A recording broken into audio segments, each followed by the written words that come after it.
Assalamualaikum warahmatullahi wabarakatuh. Selamat datang di channel Mas Aidi. Nah, pada video kali ini kita akan melanjutkan bagian terakhir dari relasi dan fungsi, yaitu kita akan membahas tentang korespondensi satu-satu. Korespondensi satu-satu itu apa? Jadi gini, korespondensi satu-satu itu adalah suatu fungsi yang setiap anggota domain itu memiliki tepat satu pasangan dengan anggota dari kodomain atau daerah tujuannya.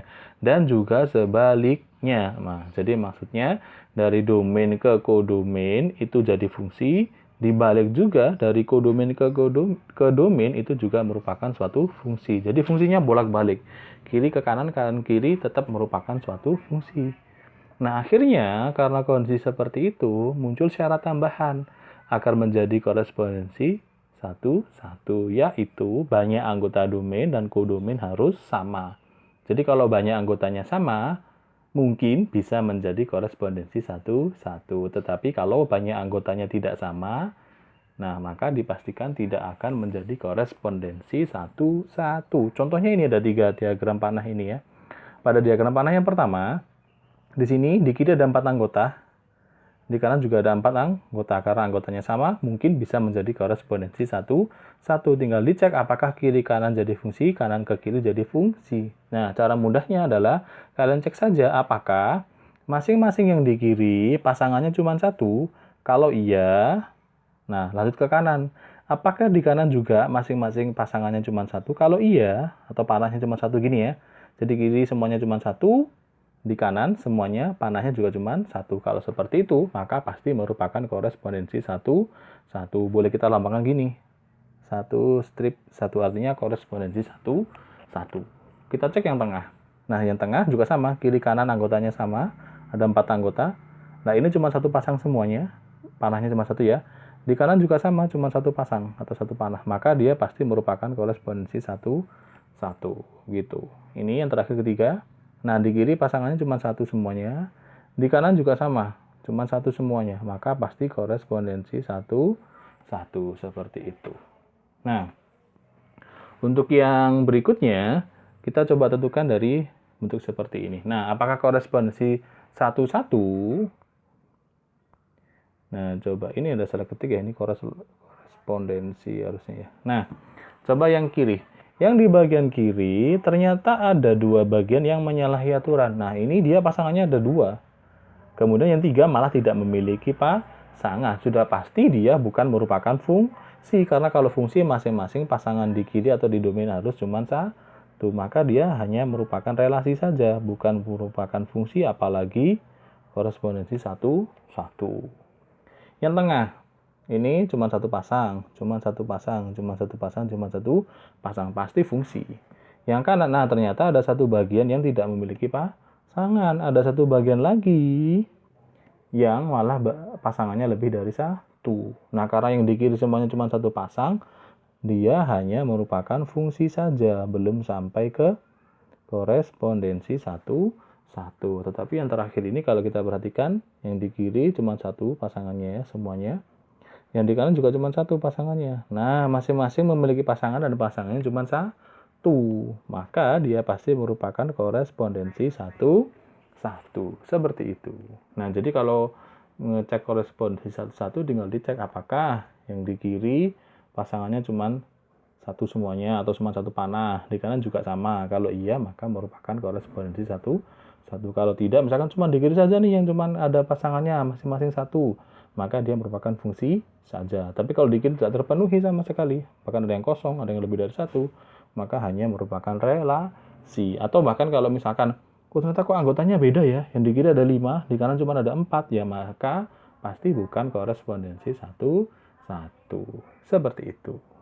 Nah, berikutnya, setelah kita dapat menentukan manakah yang korespondensi satu-satu, manakah yang bukan, kita akan belajar bagaimana cara menentukan banyak korespondensi satu-satu yang bisa dibentuk dari 2 himpunan. Nah, caranya itu dengan faktorial. Jadi lambangnya tanda seru. Tanda seru itu bacanya faktorial ya. Ini jadi bacanya n faktorial. N itu apa? N adalah banyak anggota dari domain ataupun kodomain salah satu. Karena tadi anggotanya sama kan ya? Banyaknya sama. Nah, n faktorial, ini bacanya n faktorial ya. Maksudnya apa sih? N faktorial seperti ini. Misalkan n kita ganti dengan angka 4. Maka kan jadinya n faktorial menjadi 4 faktorial. Nah, artinya adalah 4 kali 3 kali 2 kali 1 atau ketemu 24. Jadi dikali terus sampai ketemu angka 1. Jadi misalkan nih, n-nya kita ganti angka 8 gitu ya. Ya, maka artinya 8 faktorial. Jadinya apa? Berarti 8 kali 7 kali 6 kali 5 kali 4 kali 3 kali 2 kali 1 sampai ketemu angka 1 dikalikan semuanya. Itu maksudnya faktorial. Nah, kita kasih contoh deh. Misalkan kita punya himpunan A. Himpunan A anggotanya adalah 0, kemudian 3, dan 5. Cuma 3 anggota ya. Terus ada himpunan P juga 3 anggota deh, misalkan ada X, ada Y, ada Z. Nah, karena kedua himpunan ini anggotanya sama-sama cuma 3, maka kemungkinan bisa dibentuk korespondensi 1, 1. Ada berapa korespondensi 1, 1 yang bisa dibentuk?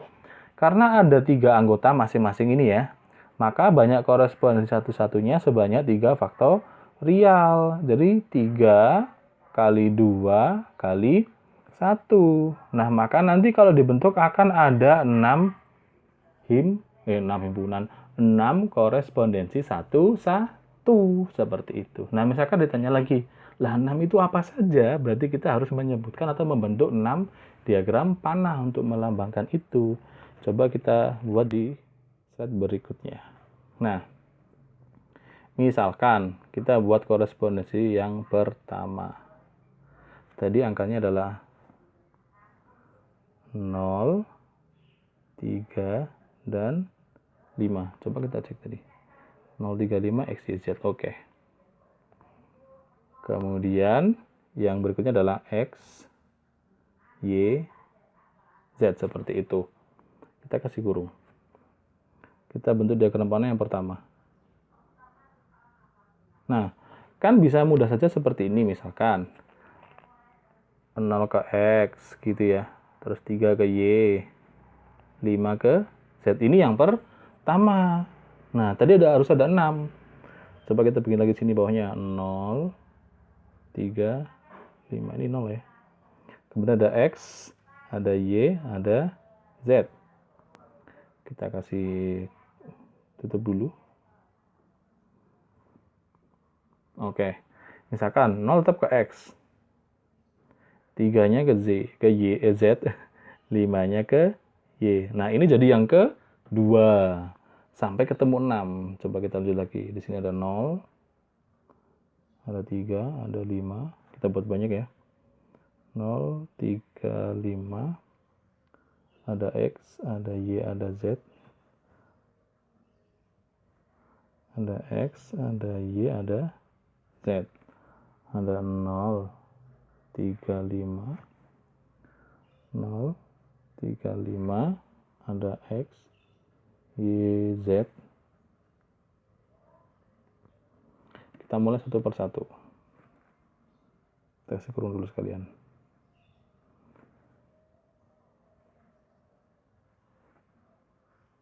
Jadi nanti semakin banyak anggotanya ya semakin banyak diagram panah yang harus dibuat. Seperti itu. Nah, yuk. Nah, misalkan 0 sekarang ke Y. 3-nya ke X. Jadi harus berbeda semuanya ya. 5-nya ke Z. Sudah ketemu berapa ini? 3. Terus misalkan 0 tetap ke Y. 5-nya ke X. Itu misalkan. 3-nya ke Z. Nah, sudah ada 4 kan ya? Kemudian misalkan 0 ke Z. 3-nya ke X. 5-nya ke Y. Nah, sudah beda lagi kan? 0 ke Z. 3-nya ke Y. 5-nya ke X. Nah, ternyata emang benar ada 6 korespondensi 1-1 yang bisa kita buat dari 2 himpunan tadi yang banyak anggotanya masing-masing ada 3 seperti ini. Nah, itu adalah cara menentukan banyak korespondensi 1-1. Contoh satu lagi terakhir. Nah, misalkan seperti ini. Ada 2 himpunan, kita disuruh menentukan banyak korespondensi 1-1. Ada salah tulis ini ya. 1-1. Nah, banyak korespondensi satu-satu yang mungkin dari dua himpunan berikut. A adalah himpunan huruf vokal. B adalah himpunan bilangan prima kurang dari 12. Jadi harus kalian data dulu. Misalkan A. A itu anggotanya apa saja? Vokal itu berarti apa? A, I, U, E, O.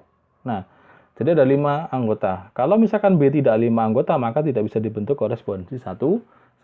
Coba B. B adalah himpunan bilangan prima kurang dari 12. Prima itu dimulai dari angka 2. Prima adalah bilangan yang hanya bisa dibagi dia sendiri dan angka 1. Berarti 2. Terus bisa 3, bisa 5, bisa 7, terus bisa 11. Ternyata keduanya ini ada 1, 2, 3, 4, 5. Ini ada 1, 2, 3, 4, 5. Ternyata sama-sama ada 5 anggota. Nah, karena sama-sama 5 anggota, maka bisa dicari korespondensi satu-satunya. Sebanyak apa korespondensi satu-satunya? Karena sama-sama ada 5 anggota, berarti 5 faktorial. Artinya apa? Ya 5 kali 4 kali 3 kali 2 kali 1. Kita kalikan semuanya. 5 kali 4 jadi 20, kali 3 jadi 60, kali 2 ada 120. Nah, jadi kalau misalkan kita disuruh buat, nanti akan ada 120 diagram panah. Ya terlalu banyak ya, jadi hanya untuk menentukan ada berapa banyak sih, seperti itu. Nah, jadi kalau misalkan tadi kita ulang lagi, review lagi. Kalau korespondensi satu, syarat pertama banyak anggota dari kedua himpunan harus sama dulu. Baru bisa ditentukan apakah nanti jadi korespondensi satu-satu atau bukan. Kemudian untuk menentukan banyak korespondensi satu-satu bisa pakai faktorial. Jadi kalau misalkan seperti ini, masing-masing ada 5 anggota, ya artinya 5 kali 4 kali 3 kali 2 kali 1. Jadi perkalian sampai 1 seperti ini disebut sebagai faktorial. Seperti itu. Oke, sekian video yang bisa kita bahas hari ini. Semoga ini bisa membantu proses belajar kalian di rumah. Tetap semangat. Saya akhiri. Wassalamualaikum warahmatullahi wabarakatuh. Terima kasih.